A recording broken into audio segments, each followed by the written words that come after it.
আসসালামু আলাইকুম বন্ধুরা, সবাই কেমন আছেন? আজকে আমি আপনাদের জন্য নতুন আর একটা রান্নার ভিডিও নিয়ে হাজির হয়েছি। তো দেখা যাক আজকে আমি কি রান্না করব। আজকে আমি রান্না করব চিকেন ভাজি।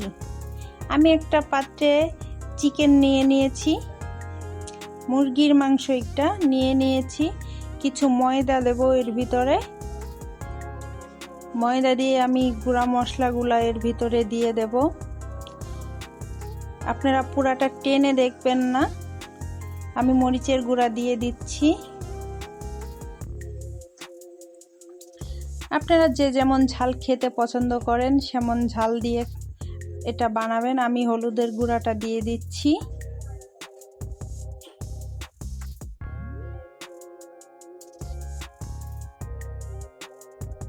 এরপরে আমি দিয়ে দিচ্ছি ধনিয়ার গুঁড়া,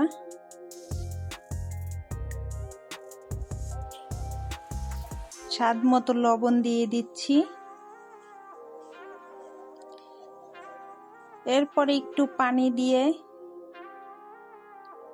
দিয়ে এটা ভালোভাবে আমি করে নেব, মাখিয়ে নেব। বাটা মশলা দিয়ে দিচ্ছি, জিরা বাটা, আদা রসুন বাটা। এটা আমি দেওয়ার পরে ভালোভাবে মেখে আমি একটু দমে রাখবো। ভালোভাবে মাখিয়ে নিচ্ছি এটা আমি।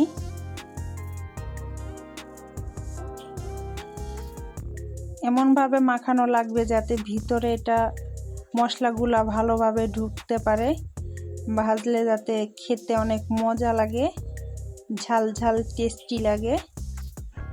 আমার মাখানো শেষ, আমি একটু রেখে দেব।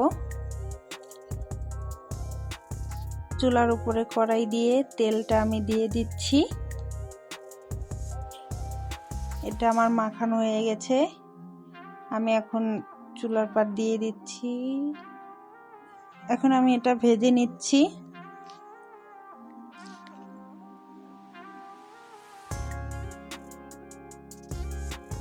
আমার ভিডিওটা যদি আপনাদের ভালো লেগে থাকে লাইক, কমেন্ট, সাবস্ক্রাইব করবেন। ভিডিওটা পুরো টেনে দেখবেন না, পুরো ভিডিওটা দেখার চেষ্টা করবেন, তাহলে এটা আপনারা বুঝতে পারবেন আমি কিভাবে রান্নাটা করলাম। এক সাইড ভাজা হয়ে গেছে, এটা এখন আমি উল্টিয়ে দেব। এটা উল্টিয়ে পাল্টিয়ে ভালোভাবে আমি এটা লাল করে ভেজে নেব। এটা ভালোভাবে ভাজা হলে এটা খেতে অনেক মজা লাগবে।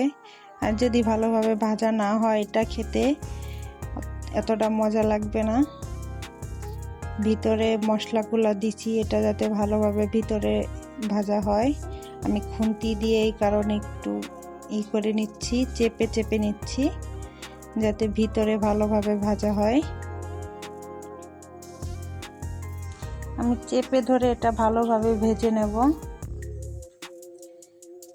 আমি আর একটু আবার উল্টিয়ে দেব যাতে ভালোভাবে ভাজাটা হয়।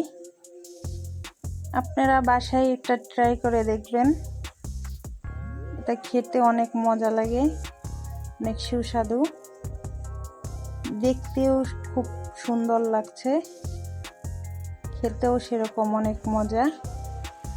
আমার ভাজা হয়ে গেছে, আমি এখন তুলে নেব। আমি এটা একটা পাত্রের মধ্যে তুলে নিচ্ছি। দেখেন, দেখতে অনেক সুন্দর লাগছে, খেতেও অনেক মজা লাগে। আমার রান্নাটা শেষ, আমি সবগুলা নামিয়ে নিয়েছি।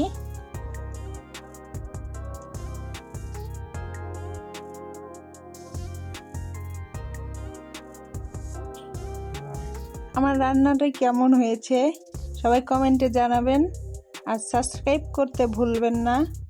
সবাই ভালো থাকবেন, সুস্থ থাকবেন। আল্লাহ হাফেজ।